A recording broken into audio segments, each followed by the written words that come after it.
लेकिन देश के युवाओं को रोजगार नहीं है। जब रोजगार मांगने जाओ तो लाठी चार्ज किया जाता है। नहीं मिला।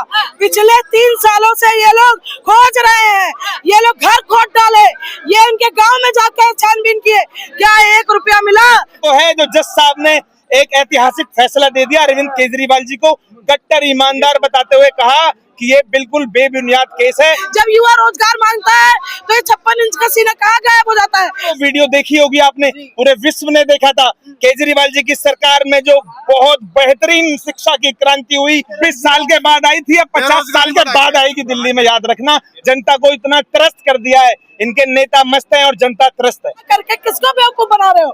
दिल्ली की जनता सब कुछ जान चुकी है और इस बार अरविंद केजरीवाल जी के साथ खड़ी है और अरविंद केजरीवाल जी को आज चुनाव हो जाए, मैं आपको गारंटी के साथ कह रही हूँ, इनकी 1 सीट नहीं आएगी, 1 सीट। नमस्कार, मैं पूनम और आप देख रहे हैं विस्तार भारत। इस वक्त मेरी मौजूद थी जंतर मंतर पर। अब पीछे तस्वीरों में देख सकते हैं कि अरविंद केजरीवाल स्टेज पर बोलते हुए नजर आ रहे हैं। जिस तरीके से उन्हें राउज एवेन्यू कोर्ट ने बाइज्जत बरी किया है और कहीं ना कहीं मोदी सरकार और भाजपा सरकार को ये दिखा दिया कि आम आदमी पार्टी कट्टर ईमानदार है, अरविंद केजरीवाल कट्टर ईमानदार है। आपको बता दें कि तमाम मुद्दों को लेकर यहाँ पर तमाम लोग जुड़े हैं, क्योंकि जिस तरीके से 1 साल में रेखा गुप्ता ने जो वादे किए थे, उस वायदों पर रेखा गुप्ता सरकार खरी नहीं उतरी, तो उसी को लेकर यहाँ पर आम आदमी पार्टी का जन सैलाब उतरा है। सीधा यहाँ से जानने की कोशिश करेंगे क्या कुछ कहना है। एक नारा गूंज रहा है, 1 साल दिल्ली बेहाल, याद आ रहे हैं केजरीवाल। क्यों याद आ रहे हैं? क्योंकि आज जो बच्चों की पढ़ाई थी वो रेखा गुप्ता सरकार ने खत्म करने का काम किया, सरकारी स्कूल को बर्बाद करने का काम किया है। इस सरकार ने अस्पताल में जो दवाई फ्री में मिल रही थी उसको बंद करने का काम किया है, युवाओं से रोजगार छीनने का काम किया है। जो गरीब थे उनका जो राशन कार्ड था उसको कैंसिल करने का काम किया है। 8,35,000 यूनिट राशन कैंसिल हो गए। ये सरकार तो ये कह रही कि दिल्ली में हमने बदलाव किया, अरविंद केजरीवाल के साथ काम किया, हमने बदलाव किया है ना। आज गरीबों के जो बच्चों के सरकारी स्कूल थे उसको बर्बाद कर दिया, सरकारी अस्पताल थे उसको बर्बाद कर दिया, जो बसें थे उसको पुतवा दिया कि देवी बस चला रहे हैं। जो आतिशी जी ने, अरविंद केजरीवाल जी ने बसों को चलाया था उसको पुतवा करके किसको बेवकूफ बना रहे हो? दिल्ली की जनता सब कुछ जान चुकी है और इस बार अरविंद केजरीवाल जी के साथ खड़ी है और अरविंद केजरीवाल जी को आज चुनाव हो जाए, मैं आपको गारंटी के साथ कह रही हूँ, इनकी 1 सीट नहीं आएगी, 1 सीट। चुने हुए मुख्यमंत्री है मैम, आप देखिए ना, जनता ने चुना है, भाजपा सरकार को जनता लेके आई है। एक षड्यंत्र के तहत अरविंद केजरीवाल जी को, मनीष सिसोदिया जी को, संजय सिंह जी को, सत्येंद्र जैन जी को, आम आदमी पार्टी के तमाम नेताओं को शराब घोटाले का फर्जी केस लगा करके, फर्जी मुकदमा करके जेल के अंदर डाल दिया, जो कि कोर्ट ने साबित कर दिया कि अरविंद केजरीवाल जी कट्टर ईमानदार है। बाइज्जत बरी किया गया, बाइज्जत बरी। अरविंद केजरीवाल जी आज साबित हो चुका है कि कट्टर ईमानदार नेता है। ये जो सरकार है ये कहती थी कि जहाँ झुक्गी वहाँ मकान देंगे, आज जाकर देखिए जहाँ झुक्गी वहाँ मैदान हो गया है। झुग्गियों को उजाड़ने का काम किया इन्होंने। तो कोर्ट का ऑर्डर था ना मैम, इसमें बीजेपी सरकार क्या करे? आज कोर्ट किसकी है? भाजपा सरकार की है। आज प्रशासन किसका है? भाजपा सरकार का है। सीबीआई किसका है? भाजपा का है। ईडी किसका है? भाजपा का है। इनकम टैक्स किसका है? भाजपा का है। अगर कोर्ट भाजपा का होता तो अरविंद केजरीवाल बरी कैसे होते? इनको कोई सबूत नहीं मिला। पिछले 3 सालों से ये लोग खोज रहे हैं, ये लोग घर खोद डाले, ये इनके गांव में जाकर छानबीन किए, क्या 1 रुपया मिला?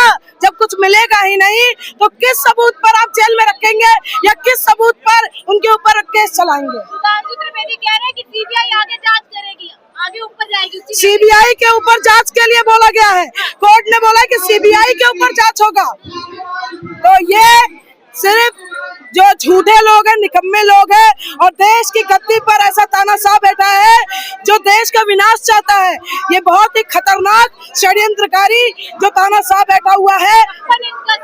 विदेशों में डंका बजता है, विदेशों में डंका बजता है, लेकिन देश के युवाओं को रोजगार नहीं है। जब रोजगार मांगने जाओ तो लाठी चार्ज किया जाता है। आज महिलाओं का उत्पीड़न हो रहा है, बलात्कार हो रहा है, उसके लिए 56 इंच का सीना कहाँ गायब हो जाता है? जब युवा रोजगार मांगता है तो ये 56 इंच का सीना कहाँ गायब हो जाता है? जब चुनाव थे दिल्ली में तब उन्होंने कहा था कि जब महिला दिवस होगा, पहली 8 मार्च को पहली किस्त 2500 रुपए की आ जाएगी, दूसरी महिला दिवस आने वाली है अब तक किसी भी महिला के खाते में कोई किस्त नहीं आई। उन्होंने कहा था कि हम होली दिवाली सिलेंडर भी देंगे। हाँ। होली आने वाली है, कितने दिन रह गए? हाँ। दिवाली पे बोला था उन्होंने, किस्त के लिए बोला था उन्होंने। आज कितने बेरोजगार लोग यहाँ पर आए, आप देखो ना कितने बेरोजगार आए। आज डीटीसी से निकाले हुए कंडक्टर यहाँ पर आए, डेटा एंट्री ऑपरेटर इन्होंने निकाले वो आए, और मोहल्ला क्लिनिक के लोग जो बेरोजगार हो गए वो आए। कितने लोग यहाँ पर आए, कितने लोग आए, बस मार्शल आए, सिविल डिफेंस वाले आए, कितने लोग बेरोजगार यहाँ पर घूम रहे हैं। तो आज उनके समर्थन में केजरीवाल जी जंतर मंतर पर आए। एक स्कूल नहीं बनवाया, बस 4 कमरे हर स्कूल में बढ़वा दिए और बोला कि स्कूल बनाए। हम 75 स्कूल बना रहे हैं। विदेशी मेहमान गुजरात नहीं गए स्कूल देखने के लिए, जो इनके विदेशी मेहमान आए वो गुजरात नहीं गए स्कूल देखने के लिए। मोदी जी ने टेंट वाला स्कूल बनाया था, वो देखने आए, तो मनीष सिसोदिया जी के स्कूल देखने आए। आपको याद होगा ना, वो वीडियो देखी होगी आपने, पूरे विश्व ने देखा था। केजरीवाल जी की सरकार में जो बहुत बेहतरीन शिक्षा की क्रांति हुई, अच्छे स्कूल बने, तो आज केजरीवाल जी, मनीष सिसोदिया जी, पूरी पार्टी की देन है, अच्छी सरकार की देन है कि इतने अच्छे अच्छे स्कूल बन गए। और सरकारी स्कूलों में प्राइवेट से पढ़ने वाले बच्चे एडमिशन कराने लगे, पर इन्होंने सब बेकार कर दिया। 1 साल के अंदर अंदर सब बेकार कर दिया। ये तानाशाही ज्यादा देर नहीं चलेगी, 1 साल में दिल्ली बेहाल हो चुकी है। सर 26 साल का सूखा पाट के आई थी बीजेपी, 1 साल में कुछ तो काम किया होगा उन्होंने। इतनी मुशक्कत के बाद 4 इंजन की सरकार, ये 26 साल के बाद आई थी, अब 50 साल के बाद आएगी दिल्ली में, याद रखना। जनता को इतना त्रस्त कर दिया है, इनके नेता मस्त हैं और जनता त्रस्त है। तो जो अरविंद केजरीवाल कह रहे हैं कि अब अगर चुनाव कराएंगे तो 10 सीटें नहीं आएंगी इनकी। मेरे को तो लगता है कि नेताजी का बड़ा दिल है कि इनकी 10 सीटें भी आ जाएं तो बहुत बड़ी बात नेताजी ने कह दी। मुझे लग रहा है जैसे कांग्रेस की 0 आई थी, ऐसे इनकी 0 हो जाएगी, जिस तरह से ये लोग चल रहे हैं। अच्छा जी। और राजनीति में इतना बड़ा षड्यंत्र नहीं हुआ। अरविंद केजरीवाल कह रहे हैं कि मोदी और शाह सुबह से शाम बैठ के बस यही करते हैं कि अब किसकी सरकार गिरानी है, किसके लिए क्या षड्यंत्र करना है। देखो, ये तो पूरा देश जानता है, महाराष्ट्र से लेकर दिल्ली तक सब लोग जानते हैं।